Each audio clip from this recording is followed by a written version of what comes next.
చాలా next level.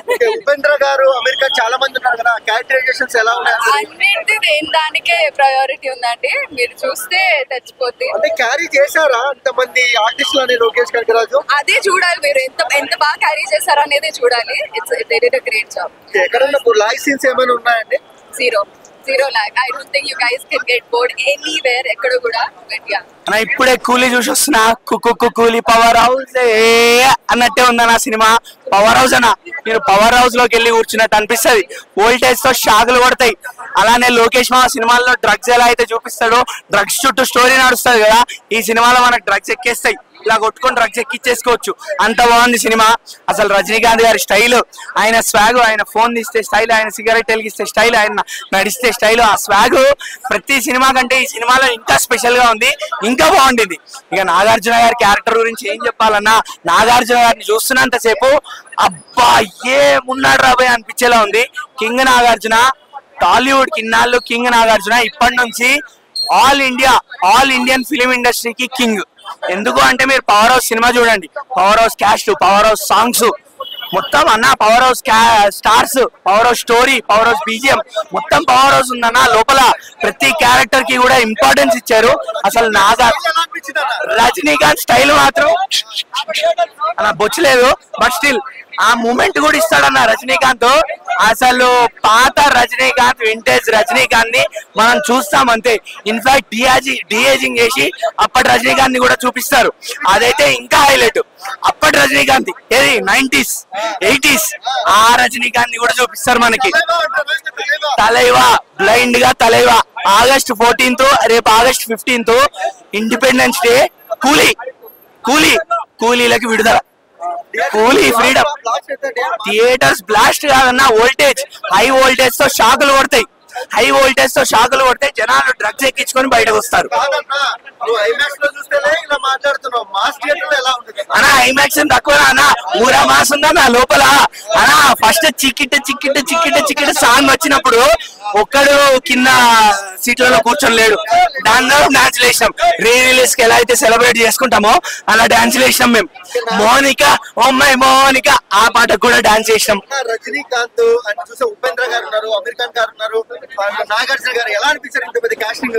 అన్న ఇంత పెద్ద కాస్టింగ్ లోకేష్ గారు ఇలా మళ్ళా బొచ్చలేదు, ఇంత సునాయాసంగా వెన్నతో పెట్టిన విద్య అన్నట్టు హ్యాండిల్ చేసిరన్న. ఇలా ఈజీగా ప్రతి క్యారెక్టర్ కి ఈక్వల్ ఇంపార్టెన్స్ ఇచ్చారు. అండ్ అనిరుద్ధ్ దానికి తగ్గట్టు ప్రతి క్యారెక్టర్ ని ఇలా పైకెత్తేసాడు. ఎందుకు అంటే ప్రతి క్యారెక్టర్ ని ఇంట్రడ్యూస్ చేస్తున్నప్పుడల్లా ఒక బీజిఎం తో ఇంట్రడ్యూస్ చేసిండు. అంటే 5 క్యారెక్టర్లు ఉన్నాయి, నాగార్జున గారు కానీ, రజనీకాంత్, ఉపేంద్ర, శోభిన్, ప్రతి వాళ్ళకి ఒక కొత్త బీజిఎం ఇచ్చి ఇంట్రడ్యూస్ చేసిండు అన్న. అసలు మళ్ళా బీజిఎం లో అన్నిట్లో ఉపేంద్ర గారికి ది బెస్ట్ బీజిఎం పడింది. ఒక క్లాసికల్ టచ్ ఇచ్చి, ఒక రీమిక్స్ రీటచ్ ఇచ్చి, ఒక రిట్రో మ్యూజిక్ ఇచ్చి, అసలు ఉపేంద్ర గారికి పడిన బీజిఎం మాత్రం సినిమాలో ఎవరికి పడలే. దాని తర్వాత నాగార్జున గారితో ఆ విలనిజం తో, ఆ యాటిట్యూడ్ తో, ఆయనకున్న చరిష్మాని వాడుకొని I am the danger song వాడిలో, ఆ సాంగ్ లో నాగార్జున గారు స్టెప్పులు వేస్తారన్న. సిగరెట్ ఇంకా మందు గ్లాస్ పట్టుకొని స్లీవ్లెస్ చేసుకొని, అసలు ఆయన కింగ్. ఎందుకో మీరు పవర్ హౌస్ కూలీ చూడండి అయ్యా, మీకు అర్థమైపోతుంది అంతే. ఎలా ఉంది అనకన్నా, చాలా బాగుందన్న. నల్లరిక రొంప పసి, మొత్తం పసి అంతా తీరిపోయింది. చాలా బాగుంది నల్లరిక మూవీ. ఇంత తమిళ్లో అయితే సూపర్ ఉంది మూవీ. తమిళనాడు మొత్తం దద్దరిల్లిపోతుంది, ఒక ఫెస్టివల్ నడుస్తుంది అక్కడ. రజనీకాంత్ గారు ఈ సినిమాలో ఒక డైలాగ్ వేస్తారు, నన్ను టచ్ చేస్తే చిరంజీవి వస్తాడు, పవన్ కళ్యాణ్ వస్తాడు, మహేష్ బాబు వస్తాడు, ప్రభాస్ వస్తాడు అని. ఆ డైలాగ్ తో థియేటర్ మొత్తం కేరింతలు దద్దరిల్లిపోయింది అనమాట. సో అంటే నాగార్జున గారు చాలా రోజుల తర్వాత ఒక విలన్ క్యారెక్టర్ చేశారు. సో ఆయన మోస్ట్ వైలెన్స్ విలన్ అన్నారు, ఎలా అనిపించింది మరి ఆయన క్యారెక్టర్? అంటే డాన్ అండి ఆయన. అందులో డాన్ ఆల్రెడీ ఇంతకు ముందు డాన్ సినిమా చేశారు కదా, అందులో నెగిటివ్ రోల్ చేస్తుంటే బాగున్నాం. సో ఈ సినిమాతోనే నెగిటివ్ రోల్ చేస్తున్నారేమో జగపతి బాబు లాగా. సో ఆయన రోల్ కి ఆయన న్యాయం చేశారన్న. ఒక డైరెక్టర్ ఇద్దరికి సమానమైన స్పేస్ ఇవ్వాలంటే మాత్రం సినిమా బాగా ఇచ్చారన్న. ఒకరికి ఎక్కువ ఒకరు తక్కువ అని కాదు. రజనీకాంత్ గారి మూవీ కాబట్టి, కూలీ అనే మూవీ రజనీకాంత్ గారి మూవీ కాబట్టి ఆయన బేస్ చేసుకొని వస్తారు కాబట్టి. మంది స్టార్ కాస్ట్ ఉన్నారు, ఉపేంద్ర గారు, నాగార్జున గారు, శోభిన్ షాహీర్, అమీర్ ఖాన్, వీళ్ళ పర్ఫార్మెన్స్ స్టార్ కాస్ట్ ఎలా ఉంది? ఎవరిది తగ్గలేదన్న, అందరి పర్ఫార్మెన్స్ బాగుందన్న. ఇంకా అందరికన్నా కొంచెం ఎక్కువ చేశాడు అనిపించచ్చు అన్న. మంజుమల్ బాయ్స్ ఆయన, శోభిన్ సాయిలు ఆయన కొంచెం ఎక్కువ ఆయనకి ఎక్కువ ఇచ్చారు అనమాట. సో ఆయన కొంచెం తగ్గించి ఉండాల్సింది ఎంత విక్రమ్ కి ఎల్సీయూ లో పార్ట్ ఏమైనా పెట్టాడా లోకేష్ కనగరాజ్ సినిమాటిక్ యూనివర్స్ లో ఏమన్నా?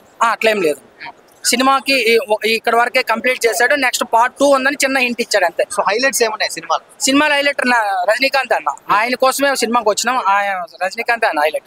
నాగార్జున గారు ఆయన డామినేట్ చేస్తారా విలన్ రోల్ లో? మరి లేదు, ఆయనకి విలన్ రోల్ ఇవ్వాలి కాబట్టి ఆయన ఇచ్చారు, ఆయనకి ఎక్కువ స్పేస్ ఇచ్చారు. యాక్సెప్ట్ చేస్తారమ్మా Nagarjuna villain role? First time కదన్న, వస్తుందన్న. జగపతి బాబు చేశారు, శ్రీకాంత్ చేశారు, చాలా మంది చేశారు కదన్న. ఆయన నేను సరైన లో ఉంటాడు కదా హీరో ఆది పినిశెట్టి, ఆయన కూడా చేశారు. సో ఈ నాగార్జున గారికి ఇది కొంచెం నెక్స్ట్ మళ్ళీ విలన్ ఆర్పర్స్ వచ్చే ఛాన్స్ ఉన్నాయి. నాగార్జున గారి కెరీర్ లోని బిగ్గెస్ట్ బ్లాక్ బాస్టర్ కూలీ.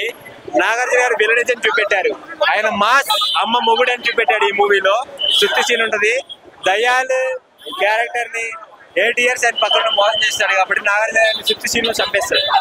కాబట్టి చావడైన రజనీకాంత్ గారిని మళ్ళీ బతికిస్తాడు. వేరే లెవెల్ ఉంటుంది మూవీ మాత్రం.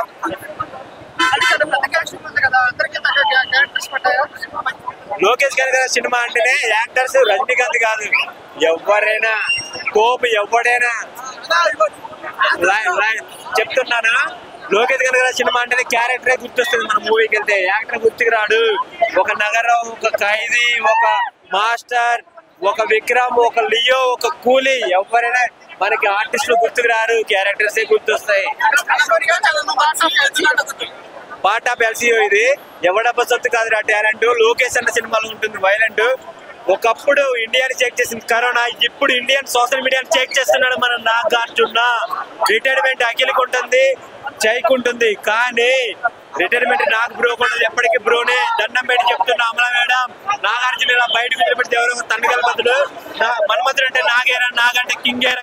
థియేటర్ ని గుడిగా భావించి వచ్చి మా తలైవా దర్శనం చేసుకోండి. It's fantastic. It's as peaceful as going to Tirupati and looking at lord Venkateswara.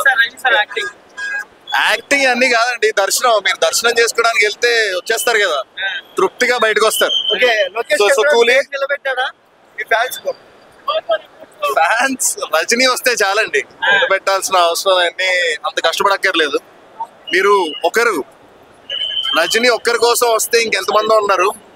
So మీరు మెయిన్ గుడికి వెళ్తే మిగతా గుళ్ళు కవర్ చేసినట్టు వచ్చి కవర్ చేశారు. చేతులు ఇలా అనడం, హెయిర్ స్టైల్ అనడం ఎలా అనిపించింది అన్న ఇంకొకసారి? అసలు బ్యాక్ భాష మళ్ళీ అవన్నీ కాదండి. మీరు ఇప్పుడు ఆంజనేయ స్వామి గుడికి వెళ్తే వెంకటేశ్వర బాగున్నాడు అంటారా?